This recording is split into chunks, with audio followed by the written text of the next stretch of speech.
आज कोकण विभागामध्ये आगामी स्थानिक स्वराज्य संस्थाच्या निवडणुकीसंदर्भात मी आज आढावा घेतला। कोकण विभाग मध्ये फार मोठ्या प्रमाणात स्थानिक स्वराज्य संस्था आहे।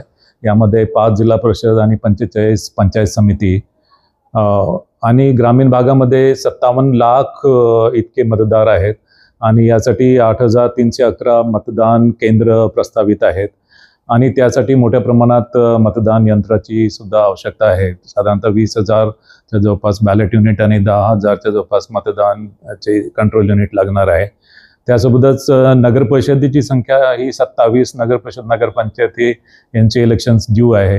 नगर परिषद नगरपंचायतीमध्ये 11 लाखाच्या जवळपास मतदार आहेत आणि यासाठी 1321 मतदान केंद्र जवळपास प्रस्तावित केलेली आहेत। यामध्ये 1765 बॅलेट युनिट आणि 2750 कंट्रोल युनिट लागणार आहेत।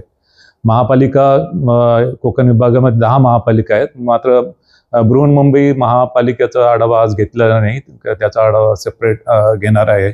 इतर 9 महापालिका ज्या ठाणे आणि रायगड आणि पालघर जिल्ह्यामधल्या आहेत त्यांचा आढावा घेण्यात आला। या महापालिकेमध्ये 79 लाख इतके मतदार आहेत आणि साधारणतः 10,000 मतदान केंद्र राहतील। 11,000 कंट्रोल युनिट आणि 20,000च्या जवळपास बॅलेट युनिट याच्यामध्ये लागणार आहेत।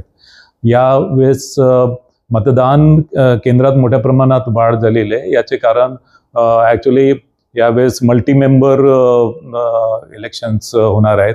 विशेष करून महापालिकेमध्ये 1 वॉर्डामध्ये 4, नगर परिषदमध्ये 1 वॉर्डामध्ये 2 आणि 1 डायरेक्टली इलेक्टेड प्रेसिडेंट आणि जिल्हा परिषदमध्ये 1 गट आणि 1 गण याप्रमाणे निवडणूक होणार आहे आणि त्याच्यामुळे मतदान केंद्रामध्ये मोठ्या प्रमाणात रांगा लागू नये यासाठी मतदान केंद्राच्या संख्येमध्ये मोठ्या प्रमाणात वाढ करण्यात आलेली आहे।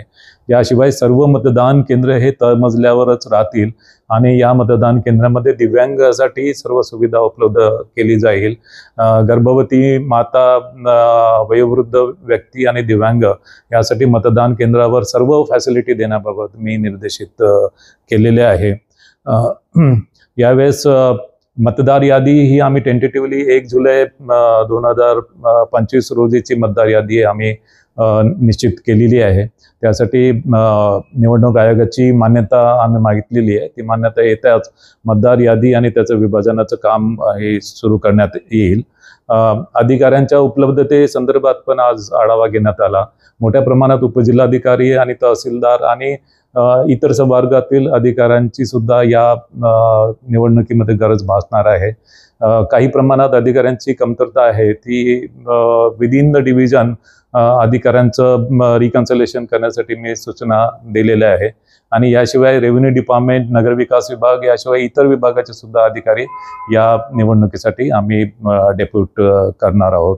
विशेषतः कोकण विभागामध्ये मागचं वोटिंग पर्सेंटेज जर आपण बघितलं तर ते पोलिंग पर्सेंटेज 48 ते 50% इतकेच आहे। ही मतदानाची टक्केवारी वाढायला पाहिजे, यासाठी मोठ्या प्रमाणात स्वीप कॅम्पेन किंवा मतदार जागरूकता अभियान राबवण्याचे सुद्धा निर्देश मी दिलेले आहेत।